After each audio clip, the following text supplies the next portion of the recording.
خواتین و حضرات، کیسے ہیں آپ سب لوگ؟ امید ہے خیریت سے ہوں گے۔ جی ہاں، یہ کتاب ہے جادو، جنات، اسلام اور جدید سائنس کے شیخ الوظائف حضرت حکیم محمد طارق محمود مظہوری چوغدائی دعوت برکاتہم عالیہ کی ہے۔ اس میں لکھا ہے جادو کی دو قسمیں ہوتی ہیں، سحر حقیقی اور سحر مجازی۔ سحر حقیقی میں جنتر منتر پھونک کر جادو کیا جاتا ہے، جنات شیاطین سے مدد لی جاتی ہے، ستاروں اور سیاروں کا اثر سے مدد لی جاتی ہے، اور مجازی قسموں میں ہیپناٹزم اور مسمرزم اور دوسری اقسام ہیں، جس میں یہ ہے جادو کرنے کا طریقہ۔ جادو کرنے کے عموماً کئی طریقے بیان کیے گئے ہیں، لیکن ان کے لیے کپڑے پاک ہوں تو جادو کا عمل کامیاب نہیں ہوتا، کیونکہ اکثر اوقات جادو کرتے ہوئے جنات و شیاطین کو حاضر کرتے ہیں اور ان سے کام لینا چاہتے ہیں، لیکن شیطان پاک جگہ نہیں آتا بلکہ گندی جگہ جاتا ہے۔ اس لیے بیت الخلاء میں داخل ہوتے وقت اسلام نے دعا سکھائی ہے، چنانچہ گندی جگہیں ان کے مراکز ہیں۔ غیر آباد، ویران اور بنجر جگہوں پر یہ جنات و شیاطین رہتے ہیں۔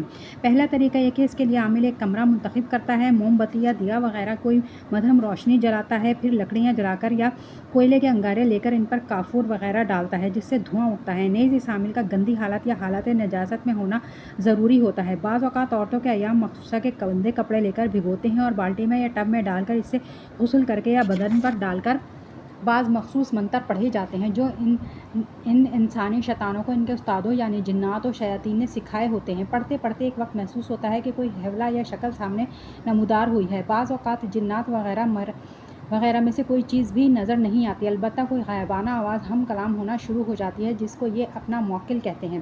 دوسرا طریقہ یہ ہے کہ اس طریقے سے کوئی جانور یا پرندہ کسی جن، شیاطین یا غیر اللہ کے نام پر ذبح کیا جاتا ہے اور اس سے جو خون نکلتا ہے وہ ایک برتن میں جمع کر لیا جاتا ہے۔ جس جانور کو ذبح کیا جاتا ہے اس کا رنگ عموماً کالا ہوتا ہے، کیونکہ جنات کالے رنگ کو پسند کرتے ہیں۔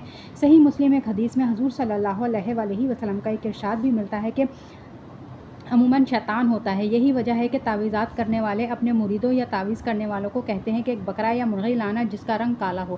بہرحال غیر اللہ کے نام پر ذبح کیے گئے اس جانور کے خون سے ایک تعویذ لکھا جاتا ہے یا کچھ ہندسے لکھے جاتے ہیں تاکہ جن حاضر ہو جائے اور جادوگر اس سے اپنا کام نکلوائے۔ تیسرا طریقہ یہ ہے کہ اس طریقے میں خواتین کے گندے کپڑے، خصوصاً غیر مسلم عورتوں کے ایام حیض کے گیلے کپڑے حاصل کیے جاتے ہیں اور ایک پیالے میں نچوڑ کر اس گندے خون سے تعویذ لکھے جاتے ہیں تو شیطان جن حاضر ہوتا ہے۔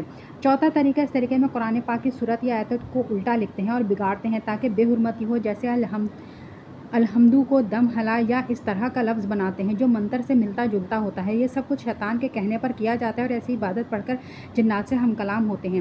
پانچواں طریقہ رات کو کسی حصے میں کھلے آسمان تلے بعض مخصوص ستاروں سے اپنے خیال کے مطابق گفتگو کرتے ہیں اور سمجھتے ہیں کہ ستاروں سے بات ہو رہی ہے، حالانکہ شیطان بات کرتا ہے۔